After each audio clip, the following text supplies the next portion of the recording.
welcome to this new Raditeq video. Today we're going to look at the RadiTower antenna tower on which you can attach the RadiField electric field generator. We're going to look into how to configure and how to assemble this product, and I'm also going to show you how to connect the RadiField to the RadiTower. So what you see here is the base components of the RadiTower. These are like really how it's going to be delivered to you. So these are the main components. You just have to screw into each other and it will be a finished product.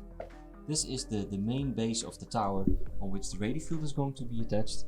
These two parts are made to create the base of the tower, which you can also maybe see a little bit are the little wheels. So if I turn on its side, you can see it.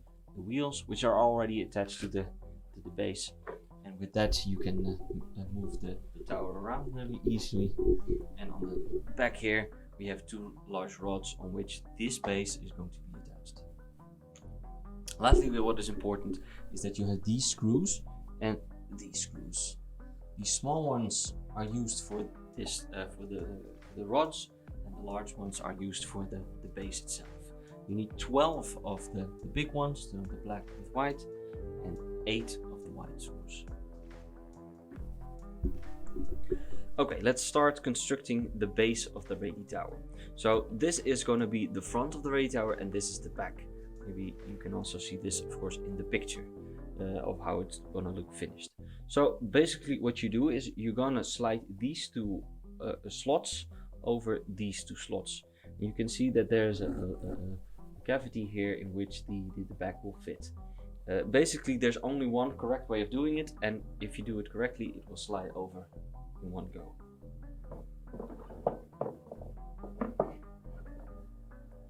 Now that you see I slid it over, but you still see that there's a gap on the side here. This is because the back of the RadiTower base needs to be correctly inserted, so you have to hold the back a little bit upwards. So for your convenience I quickly twisted the base around. Now you can see that the back is also not connecting clearly or correctly. So now I'm going to take my first 4 screws and I'm going to place them ready, and now I'm going to lift up the back of the base so now it is on each and all sides connected correctly. Then I can quickly take.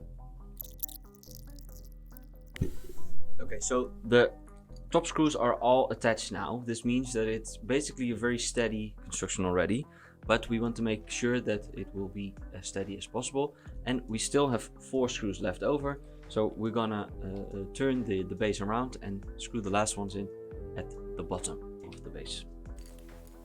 So at the bottom of the base there are still 4 screws here, and we'll quickly go to attach them.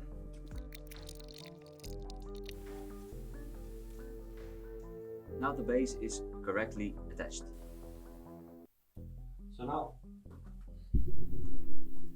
as you can see here, I zoomed in a lot on the side of the tower, and you see 2 large rectangle squares where we can enter the rods into.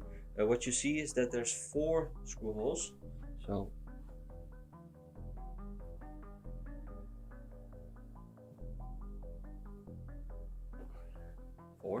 and make sure that the rod that you're going to put into matches with these holes so that it lines up with them. So as an example, this one, if I put it over, will not line up. I need the other one to install it correctly. This one fits right away. So just slide in the rod and make sure that it is not like this, but correctly into the slot and the socket of it. So carefully place the screw into the screwdriver, otherwise it's going to fall out, and then you have to take off the rod again because it's going to fall in. So now you can can see I have 2 rods here, which I just attached to the RadiTower base, and now we are going to attach the final part. Just is one big piece. It's not heavy, but it's not very light either. So yeah, just slide it over the 2 parts, and it will come together. The back of the mechanism. So this is the back of the RadiTower. You can see a rod or a lever here. I should say a lever. This lever, if you put it upwards, it will slide. If you put it down, it will stick on the position where it's into. I'll show this as well when we finished by putting on this part of the tower. Now I slid the main part of the tower onto the radi base, and it sticks on position. I will switch it around and then you can see how it works from the other angle. So this is the back of the RadiTower.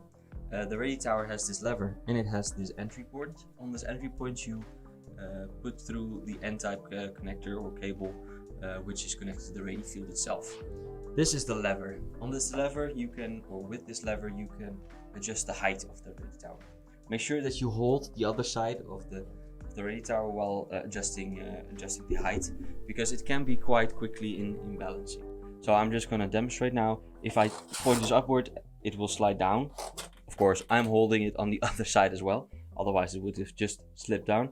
But also if I turn it up and I want to higher it again, this is basically how this functions. So we're back at the front of the RadiTower. Here you can see again the boom rod on which the RadiField is attached. There's 4 slots, 4 screws, and there is 1 small cable which is meant for the polarization of the RadiField. So you can put it in horizontal and in vertical modes with that cable. In the next video I'm going to show you how to connect the RadiField to the RadiTower, and also connect it to the RadiCenter, and basically make a very easy and quick setup of a radiated immunity setup. Thank you for watching this video about the RadiTower. For questions about the RadiTower, or go to raditech.com, or go and mail me directly at marketing@raditech. Thank you, and see you in the next one.